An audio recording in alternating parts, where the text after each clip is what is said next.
Martina Navratilova, thank you for being with us on USTA.com. When you come back to the Australian Open each year, what are your thoughts? What are your memories of this new venue? Well, I played, I think I won just doubles here with Pam Shriver a few times, and of course I won the mixed doubles here in 2003 with Leander Pace, which was my first Grand Slam title back after I had retired for 6 years, so that was pretty special and unexpected. And you know, the new facility, I mean, it was, I played in it, but I didn't have much single success because it was a little bit slower, and I didn't play, I almost passed my prime as well, but still good memories, and always a treat to play on the Laver arena. Yeah. When you're working now, whether you're doing television or even when you're just watching a social match, or watching socially some of these players, it seems like you play every point with them still. Oh sure, I enjoy it. I mean, yeah, you totally see yourself on the court hitting that shot, or what would you have done in that situation. And also now, you know, the game is different. I mean, they play with a lot more spin, and there's a lot more cat and mouse going on now than there was maybe in the 90s and the first 10 years of this century.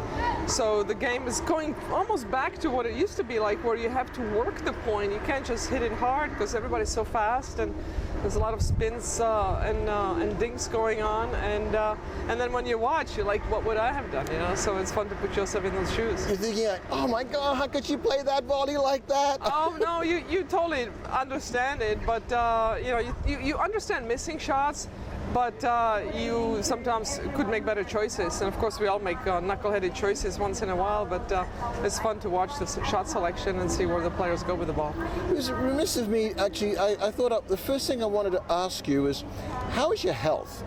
You're looking great. You're looking so fit. Well, I think I look fitter than I am, but you know, it's all functional and feeling good most of all, so good energy, and the inside and the outside, it's all good. How much do you work out these days? Not as much as I would like. I play tennis here almost every day, so that was great. But on a normal level, I average maybe if I average once a week, I'm lucky, playing tennis, and then maybe I do 1 or 2 workouts a week other than that. So not as much as I would like. I try to get in a run with the dogs, you know, most days, but it usually depends on the weather and all that stuff. So, yeah. What are some of the other things you've got yourself involved in?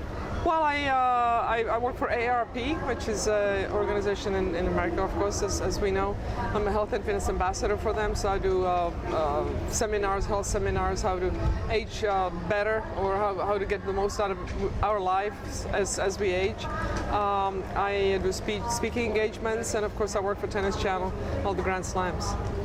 Do you catch up a lot with the players of your era? I see Chris and Pam Shriver. Of course, I work with Tracy Austin at the Tennis Channel as well. Lindsay Davenport works with us, and you know, see Billie Jean at the Open, Rosie Casals, and some of the old timers, but not as much as we would like. That's why it's so fun to play in these events. We had the legends here at the Australian Open for the first time, and I was playing against Martina a couple times, and Barbara Shed again. I only played against her once ever, and so it's nice to be on the court with some players that you played it with a lot or against a lot, as well as some people that you didn't really have a chance to play against that much. Right, let's fast forward to what's happening here at the Australian Open with the players that have been around. Bit less on the American side of things as far as the latter stages of the tournament.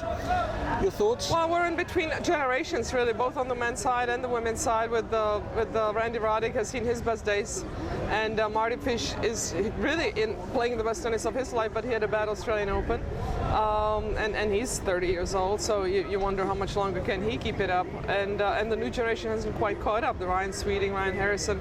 I think John Isner will still get better, as will Sam Querrey. So I think, you know, on the men's side we're in slightly better shape.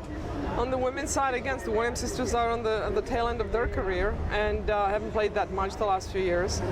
And the young generation hasn't quite caught up, but I think Sloane Stephens, I think if she's healthy, she's got a very bright future in front of her, as Madison Keys as well, and Christina McHale. So it's looking up, but we're kind of in between in the still generation a bit of way to gap. go. Yeah.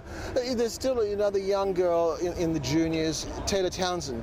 And she said you're somebody she looks up to. There's Venus and Serena obviously for her, and she looks up to you, and she feels that she can almost like try and duplicate your game. She feels styles a bit similar. Well, that's good to hear, because you don't see people coming to the net very much, so I'm always happy to see people trying to force the issue and volley a little bit, and you know, mix it up with the slices and coming in, chip and charge, all that stuff. So I'm looking forward to watching her play.